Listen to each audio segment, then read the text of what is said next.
بسم اللہ الرحمن الرحیم۔ حجر بن عدی وہ تاریخی نام ہے جس نے امام علی علیہ السلام اور اہل بیت سے محبت و وفا کو عملی مثال دے کر اپنی شخصیت کو تا قیامت زندہ جاوید کر لیا۔ حضرت علی سے عقید و محبت رکھنے والی گروہ نبی کریم صلی اللہ علیہ وسلم کی حیات مبارکہ سے ہی موجود تھی، لیکن جب بنو امیہ حکومت پر قابض ہوئے تو ان عاشقوں کے لیے یہ زمانہ مزید آزمائش بن گیا۔ یہ وہ دور تھا جب اسلامی دارالخلافہ دمشق میں امام علی اور آل محمد کے فضائل اور شان بیان کرنے والوں کے گلوں پر تلواریں چل جاتی تھیں تو کبھی قتل کر دیا جاتا۔ اسی فتنہ انگیز دور میں ایک ایسے شخص نے بغاوت کا علم بلند کیا جس نے اپنے لہو سے علی دوستی ثابت کر کے مسلمانوں کو ایک عظیم درس دیا۔ آپ کا پورا نام حجر بن عدی بن جبلہ الکندی تھا۔ آپ کندہ کے شاہی خاندان سے تعلق رکھتے تھے۔ 9 ہجری میں کندہ قبیلے کا وفد مدینہ آیا اور انہوں نے اسلام قبول کیا۔ اسی وفد میں حضرت حجر اور آپ کے بڑے بھائی ہانی بھی موجود تھے۔ آپ کو پیغمبر اسلام محمد صلی اللہ علیہ وسلم کے صحابی ہونے کا شرف بھی حاصل ہے۔ اس دور میں آپ کا زہد و تقویٰ بہت مشہور تھا۔ مورخین و محدثین نے آپ کو حجر الخیر کا لقب دیا ہے۔ آپ نے جتنی بھی روایتیں نقل کی ہیں وہ حضرت علی سے ہی منسوب ہیں۔ حضرت حجر بن عدی نے فارس کے فتوحات میں حصہ لیا اور قادسیہ کے جنگ میں بھی شرکت کی تھی۔ ابن عساکر نے لکھا ہے کہ فتح شام بھی حضرت حجر کے ہاتھوں میں ہی ہوئی تھی۔ حضرت علی علیہ السلام جب مسند خلیفہ ہوئے تو حجر کوفہ منتقل ہو گئے اور تمام جنگوں میں حضرت علی کا ساتھ دیا۔ جنگ جمل میں حجر نے کوفہ کے 9000 سے بھی زائد افراد کو قائل کر کے حضرت علی کی حمایت پر اتارا۔ اسی طرح جنگ صفین میں بھی حضرت علی کے ایک لشکر کے سپہ سالار مقرر ہوئے تھے اور بڑی بہادری سے میدان جنگ میں امیر معاویہ کے ایک مضبوط سپہ سالار ضحاک سے مقابلہ کر کے اسے موت کے گھاٹ اتار دیا۔ جنگ صفین کا آغاز ہونے سے پہلے آپ نے حضرت علی کی حمایت میں ایک تقریر کی۔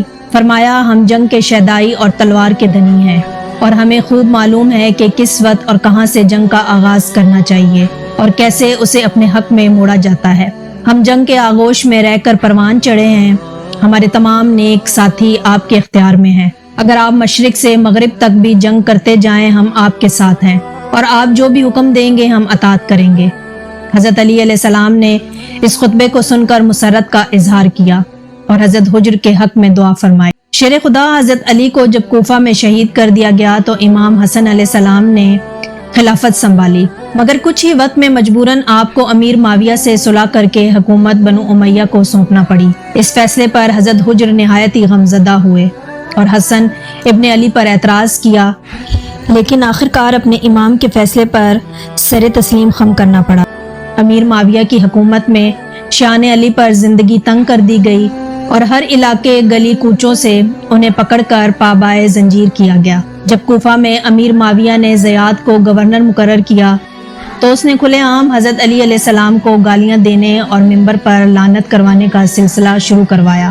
چنانچہ حضرت حجر بن عدی ہمیشہ بے باکی سے اس کی مخالفت کرتے تھے اور لوگوں کو بنو امیہ کے خلاف ورگلایا۔ ایک روز جب زیاد امام علی علیہ السلام کی شان میں گستاخی کر رہا تھا تو حجر اور آپ کے ساتھیوں نے اس پر پتھراؤ کیا، لہٰذا آپ اور آپ کے 11 ساتھیوں کو گرفتار کر کے امیر معاویہ کے پاس شام روانہ کیا گیا اور ان پر مقدمہ چلا کہ وہ ابو تراب کو لعنت کرنے کے معاملے میں اکثریت کی مخالفت کرتے ہیں اور خلیفہ کے نافرمان ہیں۔ جب حجر اور ان کے ساتھی دمشق سے 12 میل کے فاصلے پر عذرا نامی مقام پر پہنچے تو امیر معاویہ نے انہیں قتل کرنے کا حکم دیا، لیکن بعض لوگوں کی شفاعت کی وجہ سے حجر اور ان کے ساتھیوں کو حضرت علی کی شان میں گستاخی کرنے کے بدلے میں اپنی جان بچانے کا موقع دیا گیا، لیکن انہوں نے اس سے قبول نہیں کیا اور شہادت کو پسند کیا۔ جب جلاد حجر کو قتل کرنے کے لیے آگے بڑھا تو حجر نے کہا، اے لوگو مجھے چھوڑ دو تاکہ 2 رکعت نماز پڑھ لوں۔ ان کو چھوڑ دیا گیا۔ آپ نے وضو کیا اور 2 رکعت نماز پڑھی۔ ان سے کہا گیا کہ کیا خوف اور ناشکری کی وجہ سے نماز کو طول دے رہے ہو؟ آپ نے نماز کو پوری کرنے کے بعد کہا، میں نے جب بھی وضو کیا ہے تو نماز ضرور پڑھی ہے اور آج تک میں نے ایسی نماز نہیں پڑھی تھی، اور اگر میں جلدی بھی کروں تو یہ میرا حق ہے، کیونکہ بجی ہوئی تلوار اور کھلا ہوا کفن اور کھدی ہوئی قبر کو دیکھ رہا ہوں۔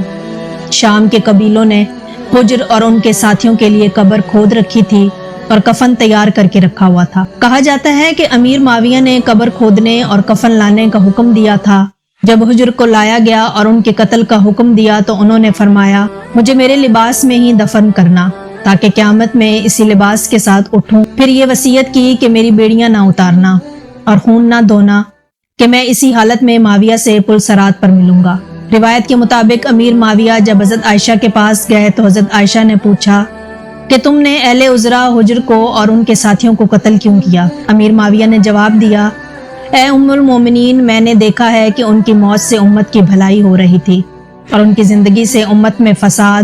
حضرت عائشہ نے کہا کہ میں نے رسول اللہ صلی اللہ علیہ وسلم سے سنا تھا کہ عذرا میں کچھ لوگوں کو قتل کیا جائے گا جس پر اللہ اور اہل سماع اس پر غضبناک ہو جائیں گے۔ جب حضرت امام حسین علیہ السلام کے پاس یہ خبر پہنچی تو آپ نے انتہائی افسوس کا اظہار کیا، لہٰذا آپ نے امیر معاویہ کو خط لکھا جس میں آپ نے معاویہ کے برے کاموں میں ایک کو حجر بن عدی کا قتل کرنا قرار دیا۔ سن 2013 عیسوی میں شامی حکومت میں دہشت گردوں نے حجر بن عدی کے مزار کو تباہ کر دیا اور قبر کی کھدائی کے بعد اس میں موجود جسم مبارک کو نامعلوم مقام پر منتقل کیا گیا۔ انٹرنیٹ پر ایک ویڈیو وائرل کی گئی جس میں ایک جسد مبارک کو دکھایا گیا اور یہ دعویٰ کیا گیا کہ یہ حضرت حجر بن عدی کا جسم مبارک ہے، لیکن یہ بات ثابت شدہ نہیں کہ وہ جسد مبارک واقعتاً حضرت حجر بن عدی کی ہی تھی۔